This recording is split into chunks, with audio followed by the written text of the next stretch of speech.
Hey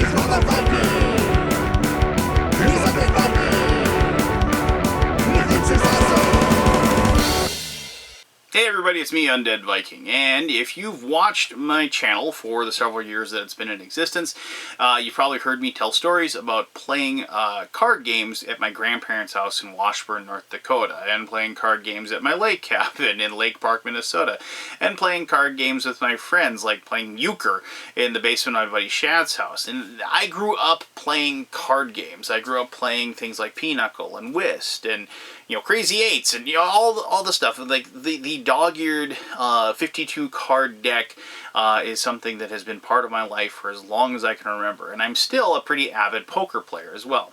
Now, all that being said, I do like the designer world of card games. And I'm not talking about like a card game like Seven Wonders is kind of a card game, or I'm not talking about like Imperial Settlers is kind of like a card game.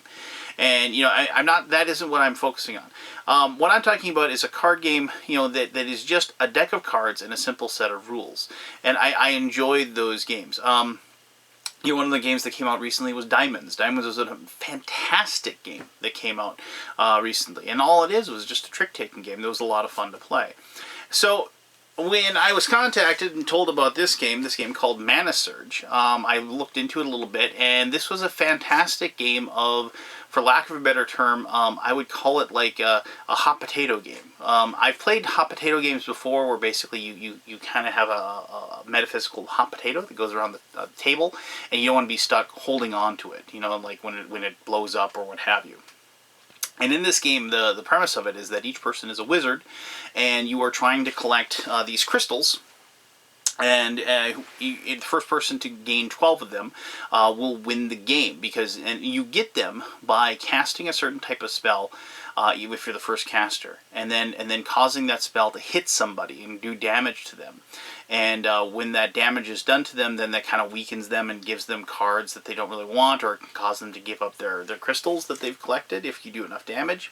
And then your whole goal is you're trying to get rid of cards out of your hand, and then you can go through what's called a ManaSurge. And when you do a ManaSurge, you get points, and you get to collect cards and restart, but you're in a better position when you restart. So it is a very, very clever game. It has cards with different powers. It has special spell cards that change things up.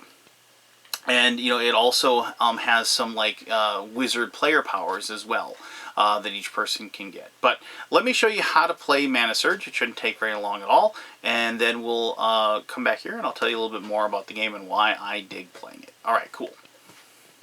Alright, let's show you how to play ManaSurge. To begin the game, you're going to deal 5 of these cards to each player. The goal of the game is to be the first person to achieve getting 12 of these crystal tokens. If you're playing a 5-player game, the goal is to reach 10 of those. You're going to get your 5 cards. Let me just draw 5 here. 1, 2, 3, 4, 5. You're going to get your 5 cards, and these 5 cards are going to be one of 6 suits, and they're going to have a number on them as well. So in this case, I got a Quake card, a Blink card, a Lightning card, a Blades card, and a Frostwave card. And you'll notice the numbers. You'll also notice that I got this card as well. This card does not have a number. This is a meta magic card. Basically, it gives you a special power when you use it. So it's like Blink, you may either draw or discard 1 card. It just basically allows you to break the rules in some way. So each person is going to get 5 cards, and what they're going to do is whoever is the first player who that's randomly chosen at the beginning of the game, they're going to get this token, and after that it passes to the left with each turn. They're going to pick 1 card from their hand, and they're going to play that card. Then immediately after that, they're going to pick either right or left, and then the person next to them has to either play a card that's equal or higher in value. In the case of every suit but Blades. With Blades, you have to actually go equal or lower. Now, the maximum number on the card is 8. The minimum number is 1. You can play any suit. There isn't something where you have to follow the suit. So if somebody played, a Lightning 6, I'm sorry, let's go this way. If somebody played a Frostwave 5, I could play a Lightning 6 on top of that. However, if you follow the suit, you get to actually invoke the special power that's located on the card. And that's why you'd want to follow the suit. If you equal the number perfectly, and I don't have a number here, so let me just see if I can grab one here.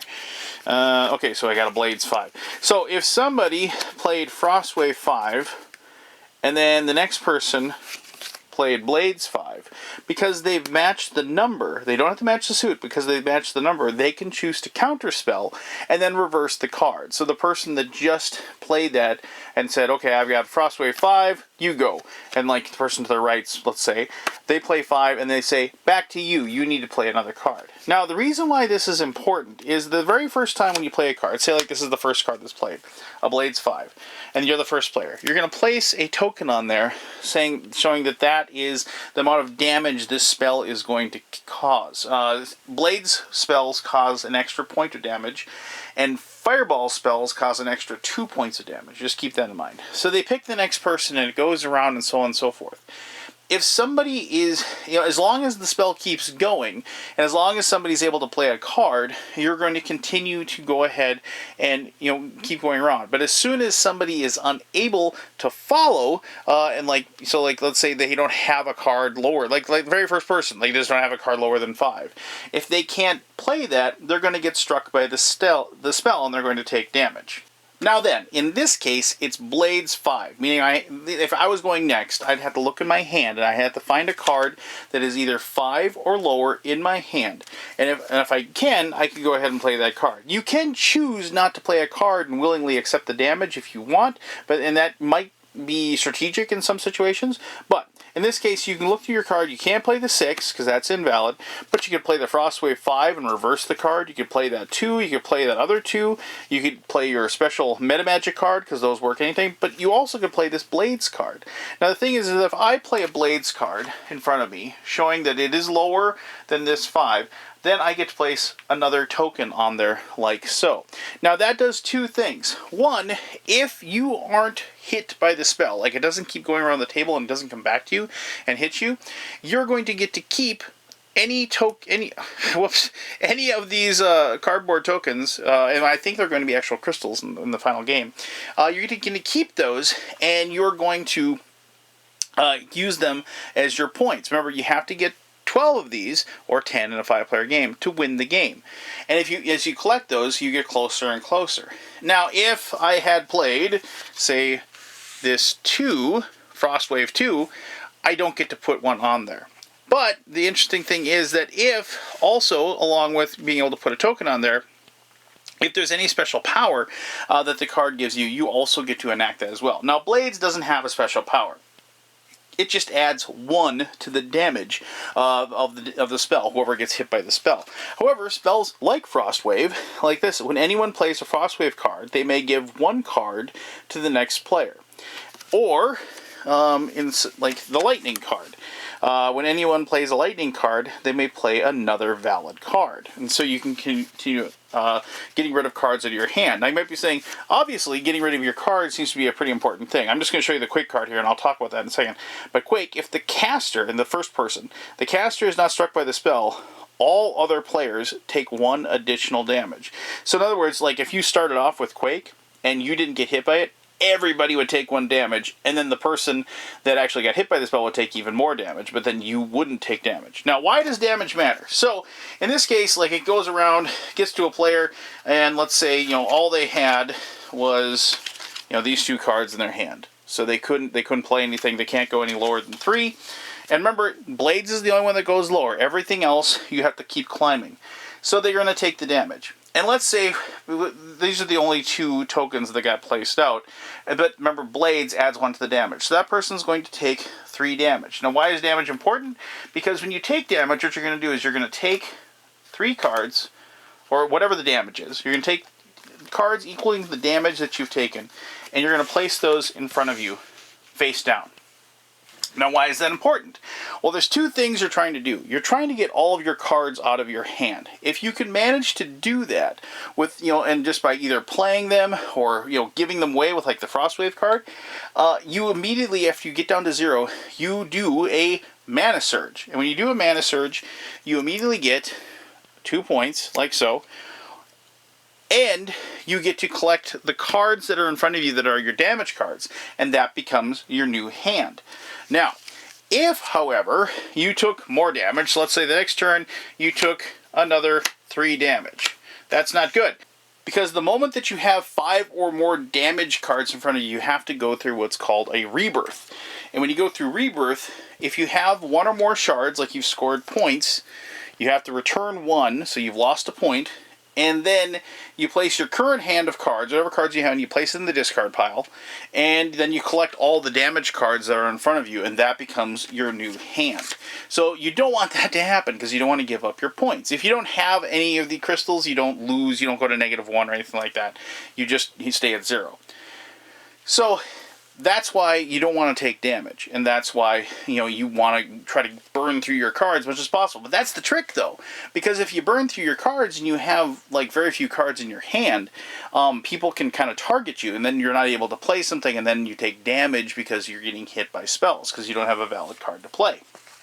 Now, one last thing. After the round is done, meaning like you've gone around and like somebody finally gets hit by the spell, you figure out everybody who gets the points from the successfully played tokens that they've put on cards in front of them. They collect those, including the first person that started the spell, because remember they put that token on there at the very beginning. Everybody collects their points, and then they have a choice to make. They can either draw back up to 5 cards if they don't have 5 cards in their hand, or they can just stand pat and hope that they can, you know, get rid of whatever cards they have in their hand and then have a ManaSurge. And then the person to the left of the person that was the first caster takes this token and they start it off. They put a card down. They basically name the suit by putting the card down, and then they say left or right, and you start it up over again. So there you go. That is how you play ManaSurge. ManaSurge is an incredibly easy game to teach, but it has a lot going on. Just like any kind of, well, I mean, I don't know if this is really trick-taking so much as it's like a hot potato game, trick-taking game, if you will. But let me talk more about that in my conclusion. Alright, thank you very much for taking the time to watch that. You should have a really good idea of how to play ManaSurge, if you watched that portion of the video, I guess. There's one thing I didn't talk about, and I mentioned it in the introduction, I forgot about this. There is these wizard cards, and this isn't the artwork that they're going to use. But these wizard cards, you're going to, if you want to, you can add this to the game. It does suggest that you only add this after you've played the game a couple times and everybody's pretty familiar and comfortable with the rules. And then what you do is each person gets one of these wizard cards, and it gives them a special power that they get to use throughout the game. And I really like playing with this because, like I said, I like games, I like variable player powers, and I like things that like break the rules. And then you can kind of base a strategy upon what you can do. So like here's this one wizard. It's like when you're struck by a spell, the first damage card you get goes to an opponent. That's awesome. So oh, I got hurt. I collect 3 cards, but you know what? You can have one, and you can hand somebody. Maybe you make them go through rebirth because you hand off that card, or here's one that says, when you play a numbered card, you may also play any other cards you have with the same rank. So look at that. So you're trying to collect sets of cards. Like, get a bunch of 5s in your hand. You can play them all at once, and then you can get rid of your cards and go through a ManaSurge. Or whenever cards are added to your hand, or you pick up your damage cards, you may give 1 card to an opponent. You know, so stuff like that. It's just, I like those little twists and turns, and I like that. And that's a welcome addition to the game. So, what do I like about it? I like it, like I mentioned in the how to play, I mean, it's like you can teach the game in about 5 minutes, and it is one of these awesomely simple card games that I can bring to work, and I can teach my buddies at work, and we can start playing it immediately while we're eating our sandwiches and drinking our sodas. And I like work games. I like work lunch period games. This is something that I've slowly but surely turned a few of the people that I work with into gamers because of the fact that I brought these fun little games with. And these are also games that bridge the gap between me and my parents. My parents grew up playing games like Pinochle, or like Gin, or like Hearts. And when I have a game like this that appeals to that, those mechanisms that they're used to playing, they enjoy them a great deal.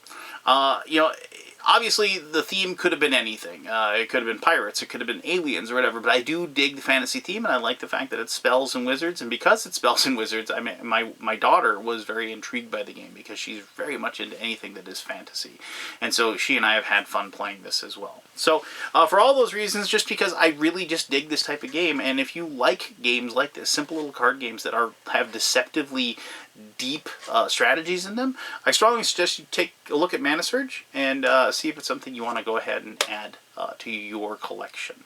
If you have any questions about the game, I'd be happy to answer those to the best of my ability. As always, I really appreciate you taking the time to watch this video. And until next time, I am the Undead Viking, and as you well know, I'm going to wish you one heck of an awesome day. All right, bye-bye.